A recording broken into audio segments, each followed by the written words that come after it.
In this video, I'm going to be outlining the survey analysis techniques you're going to be carrying out for your assignments and during the workshops in weeks 8 and 9.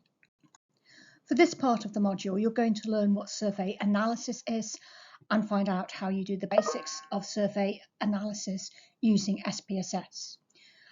You're also going to learn how to manipulate data in SPSS. That's principally through recoding variables in order to simplify the analysis. And I'm going to introduce you to the two fundamental techniques that we use for the basics of survey analysis, cross-tabulating two variables and running chi-square tests.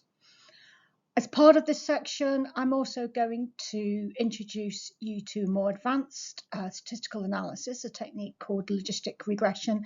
This is provided as a bonus and extension activity if you find the cross-tabulations and chi-squared relatively straightforward.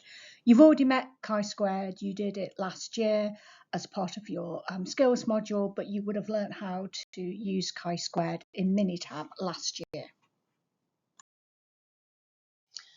So what is survey analysis and why am I using this term rather than just talking about statistics?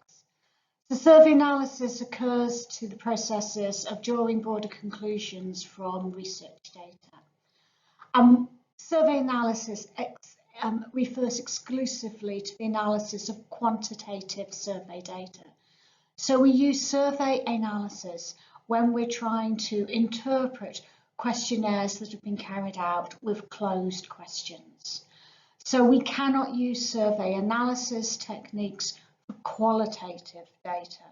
So for example, if you've designed a questionnaire that includes written-in responses, we can't analyse that data using survey analysis. So it applies to the analysis of data that can be coded into numerical data.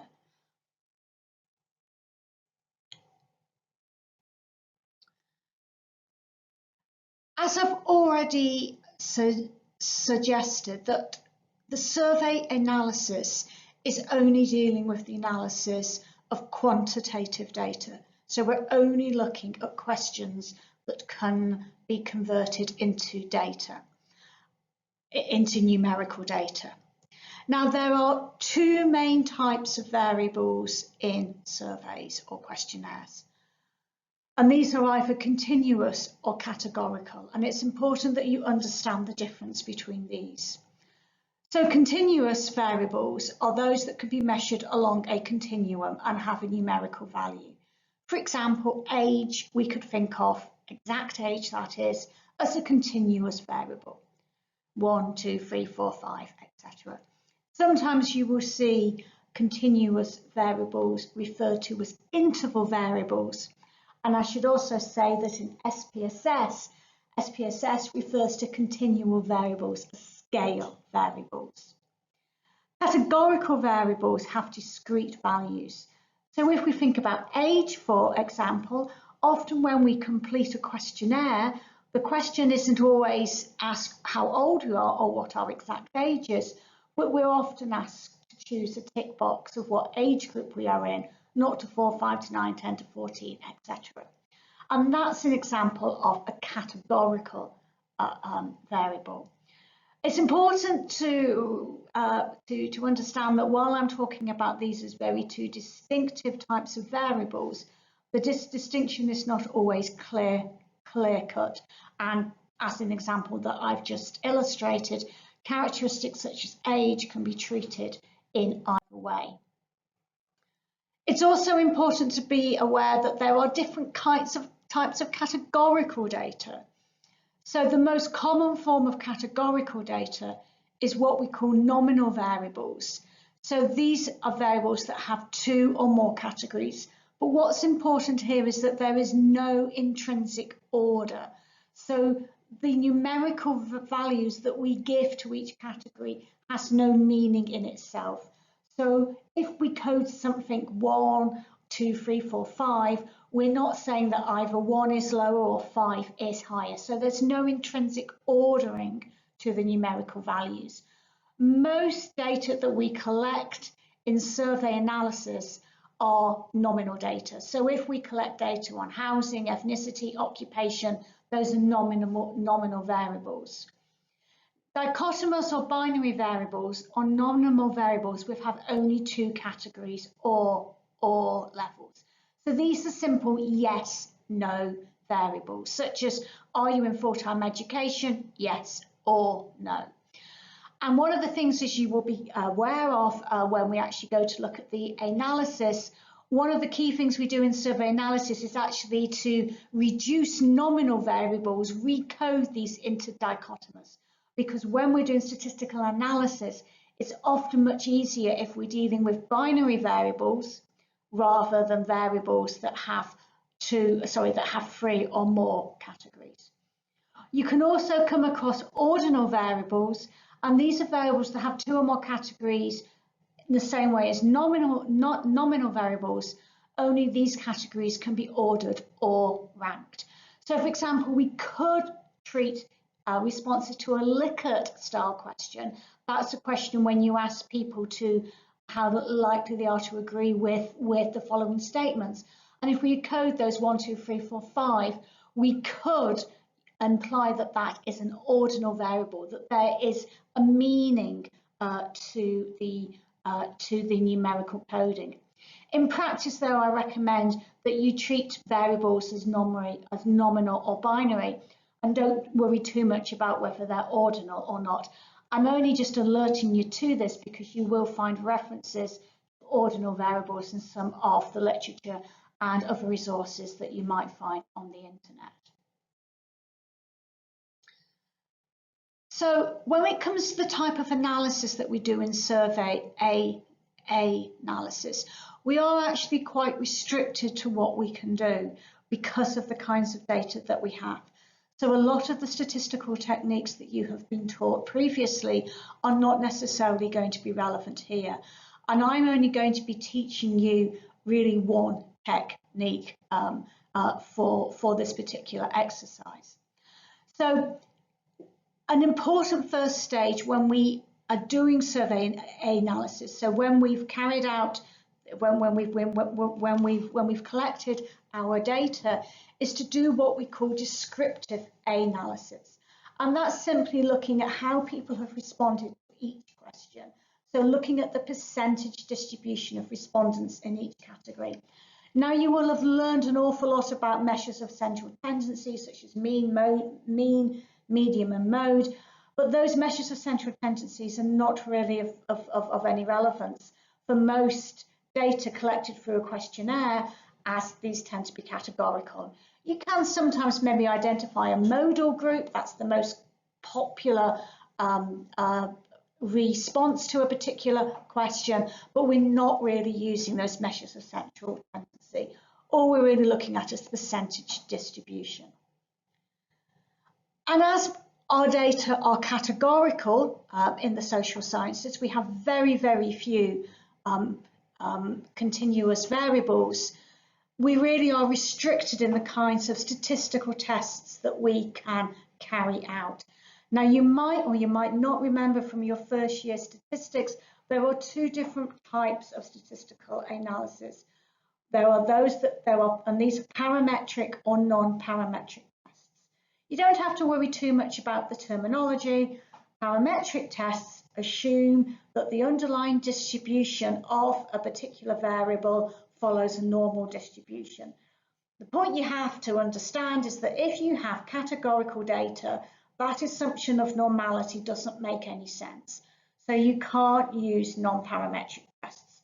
So a lot of the tests that you've learned, say for example the student t-tests, correlation coefficients, are not suitable. They can't be used for categorical data. What you can do with categorical data is you can look at the associations between two variables, and we can test whether an association between two variables is significant. And the most common test that you will use here is a chi-squared test. Now, I'm not going to be going back and telling you how you calculate chi-squared tests, because when we use SPSS, you don't really need to understand the full statistics behind it. You really need to learn how to interpret it. So I'm going to be showing you how SPSS calculates the chi-squared for you, and more importantly, how you interpret it, because that's the really important thing that you need to learn. For the survey analysis part of this module, I have provided you with a data set that you're going to be using. The data is an extract from the British Social Attitude Survey from 2017, and it includes answers to questions on attitudes to climate change. The British Social Attitude Survey runs every year. It was started in 1983, and it collects data on public opinion. The data are collected by the National Centre for Social Research, and the survey is funded by a number of different government organisations and third sector organisations. Essentially, if a government department wants to find out public opinion on a particular issue, it can pay for a question to be included in the BSA. The sample size for the survey is normally between 3,000 and 5,000. So this is sufficient to generate enough data for survey analysis. Now, the extract that I'm using is part of a teaching data set that's been made available from this survey. So it's only a small part of the survey. We're not allowed to give you access to the full survey. So the extract includes the variable of interest on climate change and some variables on social demographic characteristics and political beliefs.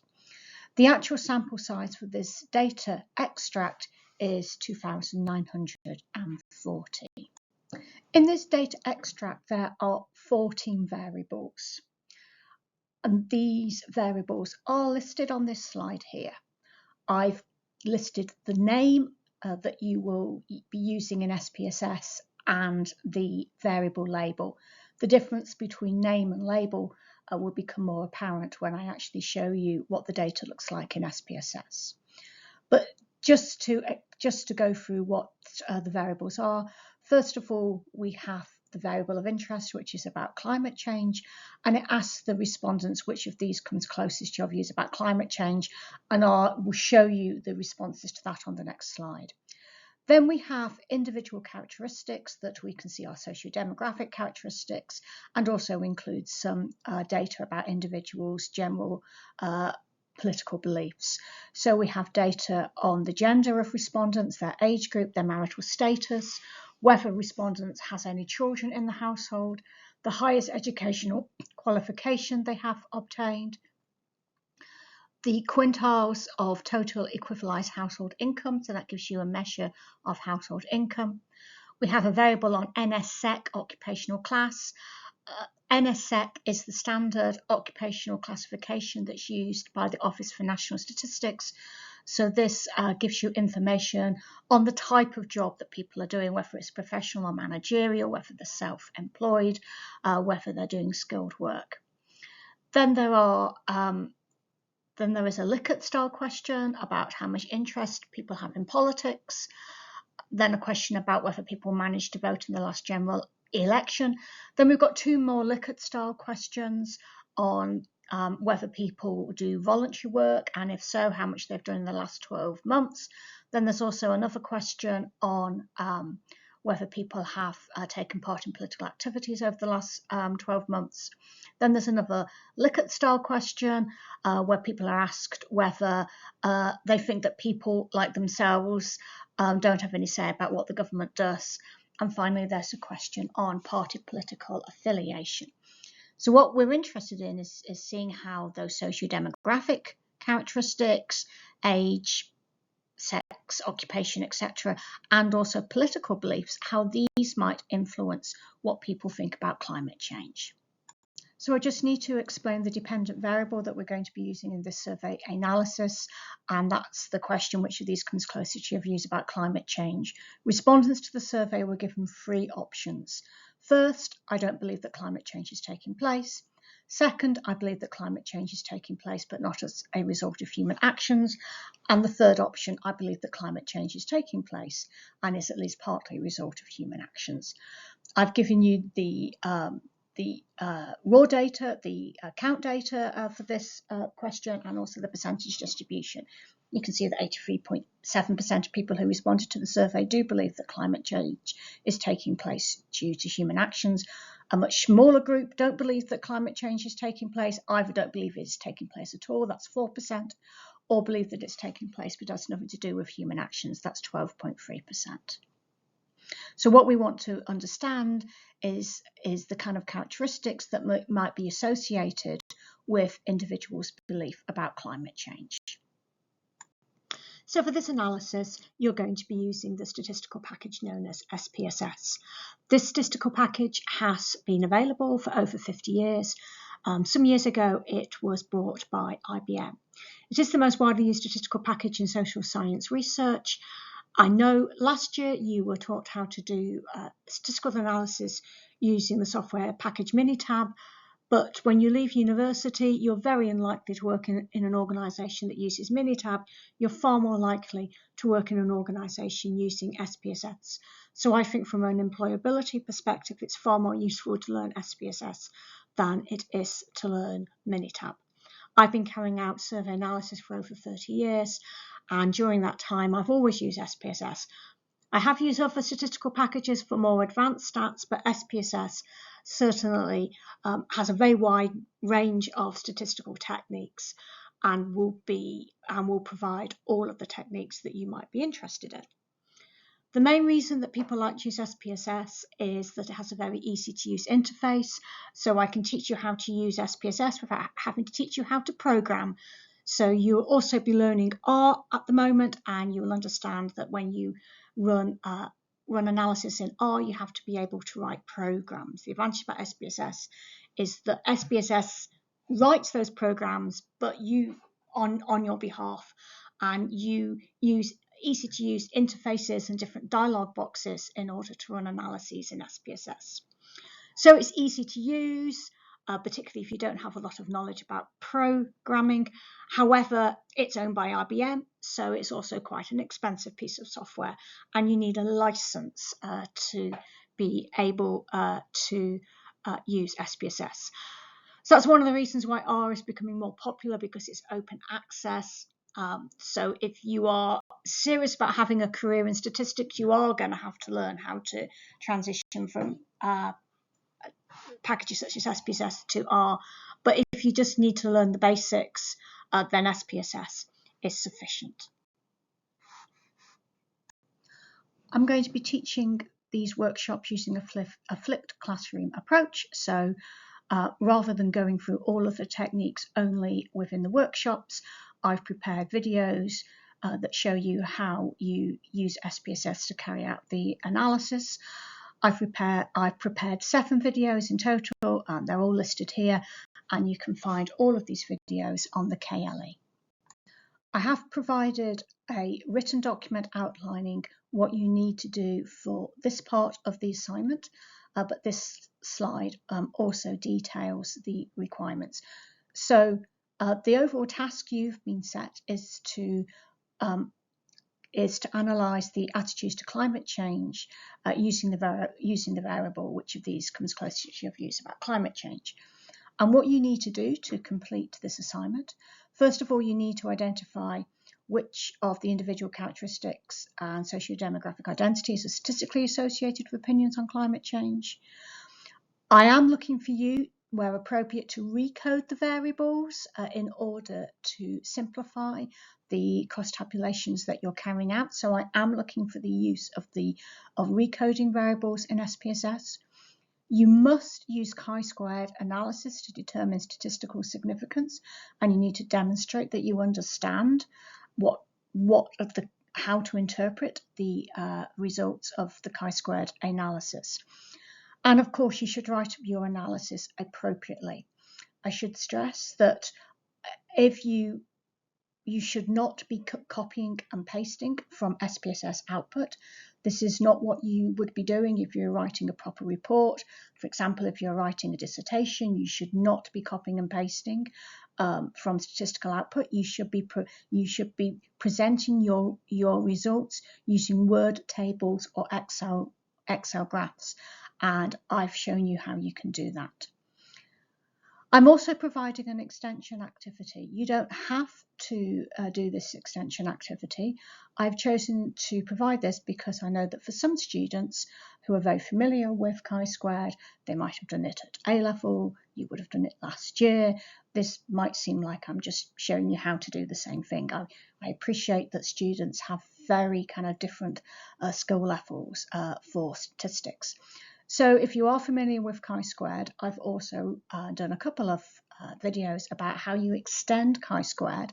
Chi-squared is a method of covariate analysis, and I've shown you how we can develop this using multivariate analysis, and the technique for multivariate analysis, which is where we look at how multiple variables impact on the variable of interest.